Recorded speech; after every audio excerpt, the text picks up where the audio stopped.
ಹೆದ್ದಾರಿಯ ಅಂಚಿನಲ್ಲಿ ಬದುಕುವಂತಹ ಈ ತುಳುನಾಡಿನ ಮೂಲ ನಿವಾಸಿಗಳು ಮತ್ತು ಈಗ ಅಳಿವಿನಂಚಿನಲ್ಲಿರುವಂತಹ ಒಂದು ಸಮುದಾಯದ 6 ಮನೆಗಳು ಮತ್ತು ಅವರ ಆರಾಧ್ಯ ದೈವವಾದಂತಹ ಕೊರಗಜ್ಜನ ಗುಡಿ, ಈ 2ರ ಬೇಡಿಕೆಗಳು ಅದನ್ನು ಈಡೇರಿಸಲಿಕ್ಕೆ ಮಾತ್ರ ಇವತ್ತು ನಿಮಗೆ ಬಹಳ ದೊಡ್ಡ ಸಮಸ್ಯೆ ಆಗಿದೆ. ಎಲ್ಲಿಯವರೆಗೆ ಅಂದರೆ ನೀವು ಇಷ್ಟರವರೆಗೆ ಒಂದು ನೋಟಿಸು ಕೊಟ್ಟಲಿಲ್ಲ ಅನ್ನುವಂಥದ್ದು ಬಹಳ ವಿಚಿತ್ರವಾದಂಥ ವಿದ್ಯಮಾನ. ನೀವು ಬಹುಶಃ ದಕ್ಷಿಣ ಕನ್ನಡ ಜಿಲ್ಲೆಯಲ್ಲಿ ಅಥವಾ ಉಡುಪಿ ಜಿಲ್ಲೆಯಲ್ಲಿ ನೋಟಿಸ್ ಕೊಡದೆ ಒಂದು ಸಣ್ಣ ಗೂಡಂಗಡಿಯನ್ನು ಕೂಡ ತೆರವು ಮಾಡಿದ್ದನ್ನು ನಾವು ನೋಡಿಲ್ಲ.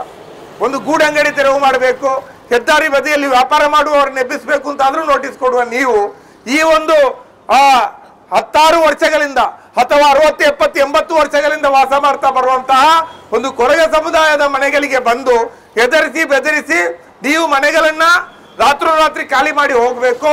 ನಿಮ್ಮ ಆರಾಧ್ಯ ದೈವನ ಗುಡಿ ಏನಿದೆ ಅದನ್ನು ನೀವು ಈಗಾಗಲೇ ಇಲ್ಲಿಂದ ಕೆಡವಿ ಬೇರೆ ಕಡೆಗೆ ಸ್ಥಳಾಂತರ ಮಾಡಬೇಕು ಅಂತ ಬೆದರಿಕೆ ಆಗ್ತೀರಿ ಅಂದ್ರೆ ಬಹುಶಃ ನಿಮಗೆ ಕೊರಗ ಸಮುದಾಯದ ಬಗ್ಗೆ ಅತ್ಯಂತ ನಿಕೃಷ್ಟವಾದಂತಹ ಮನೋಭಾವ ಇದೆ. ಪ್ರತಿಭಟನೆಯ ಪ್ರಚಾರಾರ್ಥ 6-3 ಅಗಲದ ಒಂದು ಬ್ಯಾನರ್ ಹಾಕಿದ್ರೆ ಪೊಲೀಸ್ ಕಮಿಷನರ್ ಸ್ಥಳೀಯ ಪೊಲೀಸ್ ಠಾಣೆಗೆ ಸೂಚನೆ ಕೊಟ್ಟು ಬ್ಯಾನರ್ ತೆಗೆಸ್ತಾರೆ.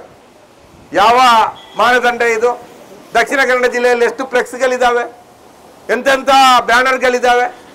ತೀರಾ ರಸ್ತೆ ಸಂಚಾರಕ್ಕೆ ಸಮಸ್ಯೆ ಆಗುವ ರೀತಿಯಲ್ಲಿ ಸಾಲು ಸಾಲು ಫ್ಲೆಕ್ಸ್ಗಳು, ಹೋರ್ಡಿಂಗ್ಗಳು ಮಂಗಳೂರಿನಲ್ಲಿ ರಾಜಕಾರಣಿಗಳು, ಜನಪ್ರತಿನಿಧಿಗಳು, ಅಧಿಕಾರಸ್ಥರು, ಪ್ರಭಾವಿಗಳು ಹಾಕ್ತಾರೆ. ಕ್ರಿಕೆಟ್ ಮ್ಯಾಚ್ಗೆ ಫ್ಲೆಕ್ಸ್ ಹಾಕ್ತಾರೆ, ಕಂಬಳಗಳಿಗೆ ಫ್ಲೆಕ್ಸ್ ಹಾಕ್ತಾರೆ, ಬೇರೆ ಬೇರೆ ರೀತಿಯಾದಂತಹ ಧಾರ್ಮಿಕ ಕಾರ್ಯಕ್ರಮಗಳ ಫ್ಲೆಕ್ಸ್ಗಳನ್ನು ಹಾಕ್ತಾರೆ, ಯಾವ ಅನುಮತಿಯನ್ನು ಪಡೆಯದೆ ಹಾಕ್ತಾರೆ.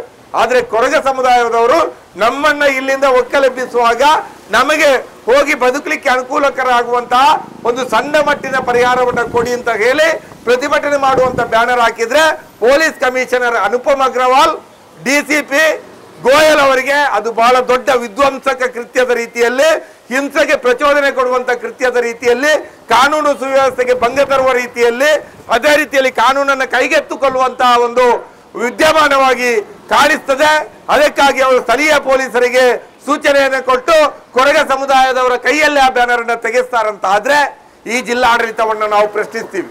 ಮೊನ್ನೆ ಮಹಾನಗರ ಪಾಲಿಕೆಯ ಮುಂದೆ ಪ್ರತಿಭಟನೆ ಮಾಡಿದಾಗ ಕಮಿಷನರ್ ಅಲ್ಲಿಯ MCC ಕಮಿಷನರ್ ರವಿಚಂದ್ರನ್ ನಾಯ್ಕ ಹೇಳಿದ್ರಂತೆ, ಆಯ್ತಲ್ಲ ನಿಮ್ಮ ಕೊರಗಜ್ಜನ ಗುಡಿಯನ್ನ ಸ್ಥಳಾಂತರ ಮಾಡುವವರೆಗೆ, ಹೊಸ ಗುಡಿ ಕಟ್ಟಿಕೊಡುವವರೆಗೆ ಈ ಮನೆಗಳನ್ನು ಒಕ್ಕಲೆಬ್ಬಿಸುವ ಪ್ರಶ್ನೆ ಇಲ್ಲ, ಅದು ಆಗುವವರೆಗೆ ನಿಮ್ಮನ್ನ ಅಲ್ಲಿಂದ ಒಕ್ಕಲೆಬ್ಬಿಸೋದಿಲ್ಲ, ನಿಮ್ಮ ಕೊರಗತನಿಯನ ಗುಡಿಯನ್ನು ನಾವು ಮುಟ್ಟೋದಿಲ್ಲ ಅಂತ ಮಾತನ್ನ ಹೇಳಿದ್ರಂತೆ. ಆದ್ರೆ ಮರುದಿನ ಇದೇ ಹೆದ್ದಾರಿ ಪ್ರಾಧಿಕಾರದ ಅಧಿಕಾರಿಗಳು ಬುಲ್ಡೋಜರ್ ಸಹಿತ ಅಲ್ಲಿಗೆ ಬಂದಿದ್ದಾರೆ. ಯಾವ ಅನುಮತಿಯನ್ನು ಪಡೆಯದೆ ಕೊರಗ ಸಮುದಾಯದ ಮನೆಗಳಿಗೆ ಒಳಗಡೆ ಬಂದಿದ್ದಾರೆ, ನುಗ್ಗಿದ್ದಾರೆ, ಒಳಗೆ ಬಂದು ಅಲಿತೆಯನ್ನ ಮಾಡಿದ್ದಾರೆ. ಇದು ಯಾವ ನ್ಯಾಯ, ಯಾವ ಸರ್ವಾಧಿಕಾರ? ಏನು ಸಿದ್ದರಾಮಯ್ಯನವರ ಹತ್ರ ನಾವು ಕೇಳಬೇಕಾಗತ್ತೆ.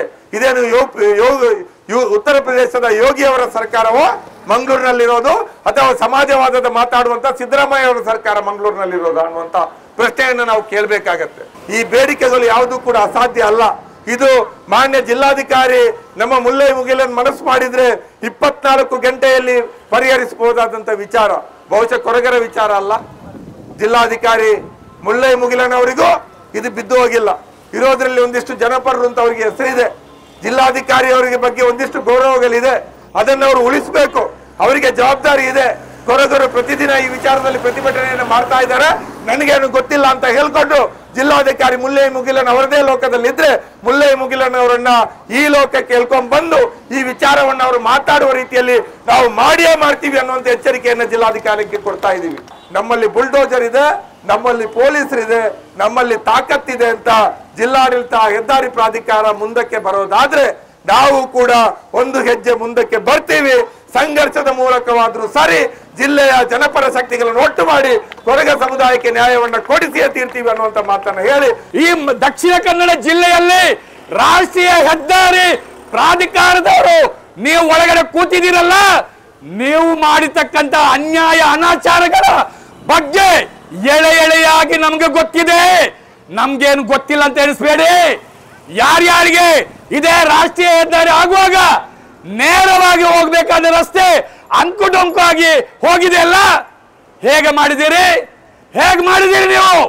ಮಾತ್ರವಲ್ಲ, ರಸ್ತೆ ಮಾಡಿದ್ದು ಮಾತ್ರ ಅಲ್ಲ, ನೀವು ಮಾಡಿರ್ತಕ್ಕಂಥ ಫ್ಲೈಓವರ್ ಒಂದಾದ್ರೂ ಸರಿ ಇದೆಯಾ? ನೀವು ನೋಡ್ಬೇಕು.